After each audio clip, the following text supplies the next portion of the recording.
Hello, good morning to all 8th class student. Welcome back to online classes of IPS school. Student last video में हमने study की थी cell की different cell organelle के बारे में, जो कि सेल के लिविंग कंपोनेंट होते हैं और साइटोप्लाज्म में सस्पेंडेड होते हैं। तो डिफरेंट टाइप की सेल ऑर्गेनेल्स हैं, उनकी अलग अलग की हमने स्टडी कर ली थी। जैसे हमने स्टडी की थी माइटोकॉन्ड्रिया की, जो कि सेल में एक power house of the cell के नाम से जाना जाता है। सेल में एनर्जी रिलीज करने का फंक्शन माइटोकॉन्ड्रिया के थ्रू ही होता है। इसके अलावा हमने स्टडी की थी क्लोरोप्लास्ट के बारे में, जो कि केवल प्लांट सेल में मिलता है और प्लांट के अंदर फोटोसिंथेसिस करता है, यानी कि प्लांट के लिए फूड फॉर्मेशन का काम करता है प्लांट सेल में। इसके अलावा हमने डिफरेंट अदर सेल ऑर्गेनेल्स जैसे एंडोप्लाज्मिक रेटिकुलम है, जो कि एक सिक्रेटरी और ट्रांसपोर्टेशन के लिए रेस्पॉन्सिबल होता है सेल ऑर्गेनेल। इसके अलावा राइबोसोम, लाइसोसोम, वैक्यूल्स, ये सभी हमने जो है वो लास्ट वीडियो में स्टडी कर लिए थे। आज की इस वीडियो में स्टूडेंट हम स्टडी करेंगे सबसे पहले न्यूक्लियस के बारे में। न्यूक्लियस क्या है? न्यूक्लियस के अंदर ये एक कंट्रोलिंग पावर होता है सेल का, जो सेल के अंदर जितनी भी एक्टिविटीज होती है उन सभी को कंट्रोल करता है। और न्यूक्लियस डबल मेम्ब्रेन द्वारा कवर्ड होता है। न्यूक्लियस की मेम्ब्रेन को बोलते हैं न्यूक्लियर मेम्ब्रेन, और ये न्यूक्लियर मेम्ब्रेन कुछ जगह एब्सेंट होती है जिनको बोलते हैं हम न्यूक्लियर पोर। और इस न्यूक्लियस की बीच में, यानी कि न्यूक्लियर मेम्ब्रेन के नीचे एक फ्लूइड भरा हुआ रहता है जिसको बोलते हैं न्यूक्लियर सेप या न्यूक्लियोप्लाज्म, जिसके अंदर बहुत सारी थ्रेड लाइक स्ट्रक्चर प्रेजेंट होती है जिनको हम बोलते हैं क्रोमोसोम्स। तो स्टूडेंट एक बार हम इसमें डायग्राम के ऊपर अगर फोकस करें तो हम यहाँ पर ये न्यूक्लियस का डायग्राम है हमारे पास में। तो इसको अगर हम देखें कि ये सेल में किस प्रकार से अरेंज है, तो यहाँ पर मैं कोशिश करता हूँ एक सेल मेम्ब्रेन बनाने का। तो यहाँ पर एक आउटर कवरिंग होती है, ये मान लिया हमने एक आउटर कवरिंग बना दी, और ये एक सेल है, किसी भी टाइप की सेल ले सकते हैं हम। जैसे मान लिया ये एक एनिमल सेल है, तो ये हमने एक न्यूक्लियस बना दिया। तो ये क्या हो गया? Nuclear membrane, cell membrane, plasma membrane. और इस प्लाज्मा मेम्ब्रेन के नीचे यहाँ पर एक फ्लूइड होता है जिसको बोलते हैं साइटोप्लाज्म। तो साइटोप्लाज्म के नीचे एक स्फेरिकल या राउंड शेप में एक स्ट्रक्चर होती है, इसी को हम कहते हैं न्यूक्लियस। ये इसका न्यूक्लियर मेम्ब्रेन है जो डबल मेम्ब्रेन है, और यहाँ पर न्यूक्लियर मेम्ब्रेन अगर हम इस जगह देखें तो यहाँ पर न्यूक्लियर मेम्ब्रेन एब्सेंट है, तो इसको हम कहेंगे न्यूक्लियर पोर।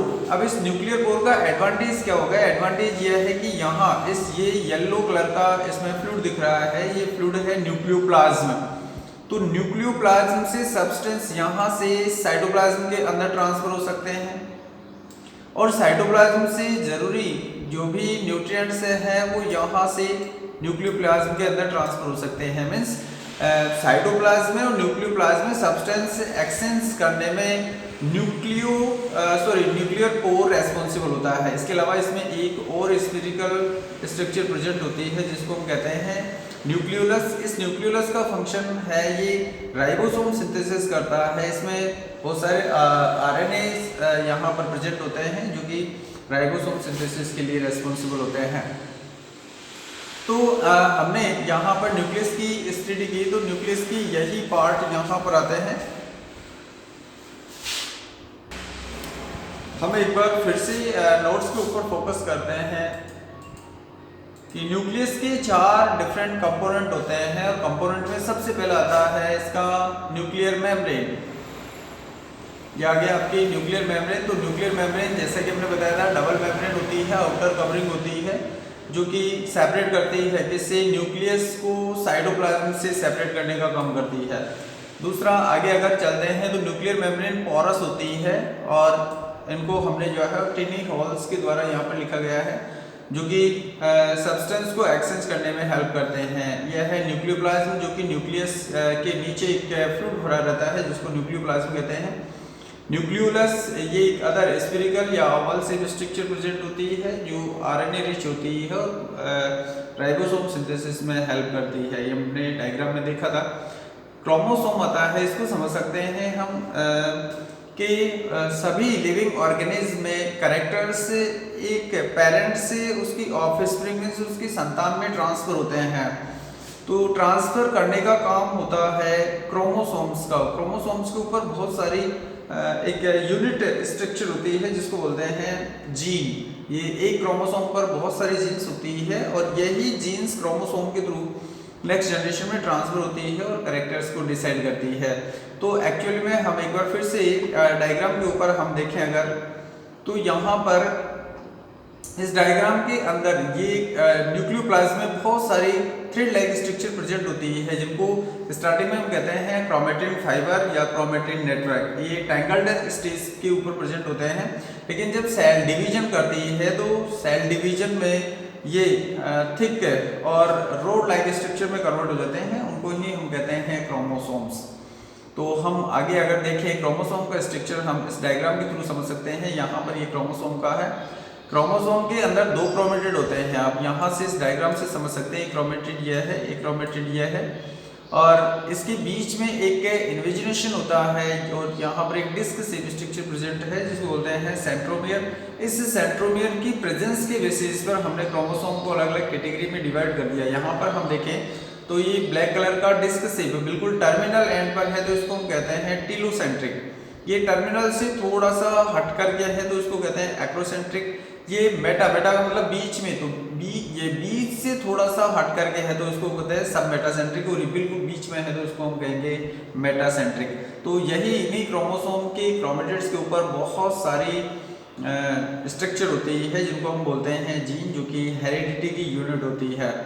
इसके आगे हम अगर चलें तो इसके फंक्शंस देखते हैं। फंक्शन के बारे में हमने पहले भी डिस्कस कर लिया कि सेल की जितनी भी मेटाबॉलिक एक्टिविटीज होती है उन सभी को न्यूक्लियस कंट्रोल करता है। यह है सेल डिवीजन के लिए रेस्पॉन्सिबल होता है। स्टूडेंट हमने इस चैप्टर की स्टार्टिंग में पढ़ा था कि जितने भी मल्टी सेलुलर ऑर्गेनिज्म हैं उनमें सेल कंटिन्यू डिवीजन करती है और डिवीजन से नंबर ऑफ सेल इंक्रीज करती है, जिससे टिश्यू ऑर्गन सिस्टम फॉर्म होते हैं। तो कुल मिलाकर के नंबर ऑफ सेल्स इंक्रीज होते हैं। सेल्स जब बढ़ती है तो वो डिवीजन के थ्रू बढ़ती है और ये डिवीजन पुरानी सेल्स या हम कह सकते हैं कि प्री एक्सिस्टिंग सेल्स से फॉर्म होते हैं। नेक्स्ट इसमें इसका फंक्शन देखें, रेस्पॉन्सिबल फॉर ट्रांसमिशन। जैसे कि हमने अभी पढ़ा कि न्यूक्लियोप्लाज्म के अंदर थ्रेड लाइक स्ट्रक्चर होती है जिनको हम क्रोमोसोम्स या क्रोमेटिन फाइबर कहते हैं, जिनमें जीन्स होती है और वो नेक्स्ट जनरेशन में ट्रांसफर होकर के कैरेक्टर्स को डिसाइड करती है। तो इसलिए ये हेरिडिटी इंफॉर्मेशन को नेक्स्ट जनरेशन में ट्रांसफर करता है। इसके आगे एक अदर पार्ट आता है स्टूडेंट प्रोटोप्लाज्म। इसको हमने स्टार्टिंग में नहीं पढ़ाया था। प्रोटोप्लाज्म क्या है? प्रोटो का मतलब होता है फर्स्ट, यहाँ पर लिखा हुआ है प्रोटो मीन्स फर्स्ट, प्लाज्म मतलब लिक्विड।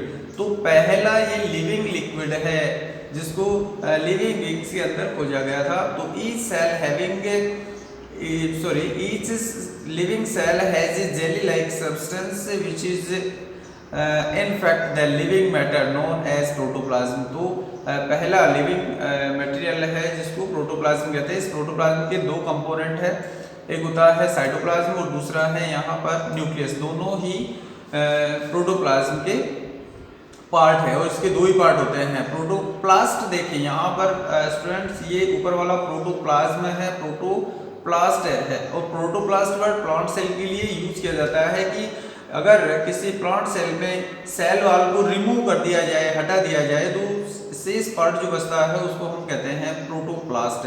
तो the protoplasm of a living plant cell whose cell wall has been removed हो जाएगा आपके प्रोटोप्लास्ट। नेक्स्ट पार्ट आता है इसमें cell wall. Cell wall student हमने प्लांट और एनिमल सेल में जब डिफरेंस बताया था स्टार्टिंग में, तो हमने कहा था कि प्लांट सेल के ऊपर एक एक्स्ट्रा कवरिंग होती है और उसी कवरिंग को हम कहते हैं सेल वॉल। ये सेल वॉल प्लांट्स के अंदर सेलुलोज की बनती है। वैसे सेल वॉल बैक्टीरिया में भी प्रेजेंट होती है, इसके अलावा फंजाई में भी प्रेजेंट होती है, लेकिन ये अलग अलग कंपोनेंट की बनी होती है। प्लांट में जनरली ये सेलुलोज, सेमीसेलुलोज की बनती है, जबकि फंजाई में ये काइटिन की बनती है और बैक्टीरिया में सेल वॉल पेप्टाइडोग्लाइकेन की बनती है। तो ये एडिशनल लेयर होती है, ये रिजिड होती है, खुरदरी होती है, हार्ड होती है। तो उनका काम होता है मेनली प्लांट की जो सेल्स होती है उन सेल्स को ये प्रोटेक्शन प्रोवाइड करवाने का काम करती है, सपोर्टिंग में हेल्प करती है। तो यहाँ पर देखें the plant cell passes an additional layer outside the plasma membrane called the cell wall. This cell wall is not found in animal cells. हम कर लेना स्टूडेंट एनिमल सेल में और प्लांट सेल में ये एक इम्पोर्टेंट डिफरेंस हो गया कि प्लांट सेल में सेल वॉल मिलती है जबकि एनिमल सेल में सेल वॉल एब्सेंट होती है। It is A thick layer made up of cellulose. इस वर्ड को आप फोकस करेंगे कि प्लांट में सेलुलोज किसकी बनी होती है, which component made cell wall in plants, तो आंसर होगा cellulose. And it is a non living in nature. इसका नेचर कैसा है, नॉन लिविंग है। इसलिए हमने जब चैप्टर की स्टार्टिंग की थी तब सेल की डिस्कवरी के बारे में आपको बताया था कि सेल को सबसे पहले रॉबर्ट हुक ने डिस्कवर किया था कॉर्क में। तो एक्चुअली में रॉबर्ट हुक ने जिस सेल को डिस्कवर किया था वो सेल नहीं थी बल्कि सेल वॉल थी जो कि कॉर्क में एक डेड सेल के फॉर्म में प्रेजेंट थी। इट इज फ्रीली परमिएबल, ये परमिएबल होती है and secreted by the cell itself for the protection. Cell अपने प्रोटेक्शन के लिए खुद ही इनको सिक्रेट करती है of the plasma membrane and cytoplasm. तो स्टूडेंट्स आज की वीडियो में हम आगे स्टडी करते हैं, एक छोटा सा पार्ट और रह गया इसमें फंक्शन ऑफ सेल वॉल। तो सेल वॉल के फंक्शन देखें तो provide definite shape to the cell. Cell यहाँ पर सभी सेल में नहीं है, केवल प्लांट सेल में आप कर सकते हैं। It provide definite shape to plant cell, it provides rigidity to cell, ये खुरदरापन या गाढ़ापन प्रोवाइड करवाता है। Protect cell membrane and internal structure of the cell. It is the cell form infections and mechanical damage, infection से mechanical damage से भी protect करता है। It also prevent the cell from drying, cell को सूखने से भी बचाता है। तो स्टूडेंट्स आज के इस वीडियो में इतना ही काफ़ी है। नेक्स्ट वीडियो में हम इस cell structure and function chapter को कंप्लीट कर लेंगे। ठीक है, थैंक यू, बाय बाय।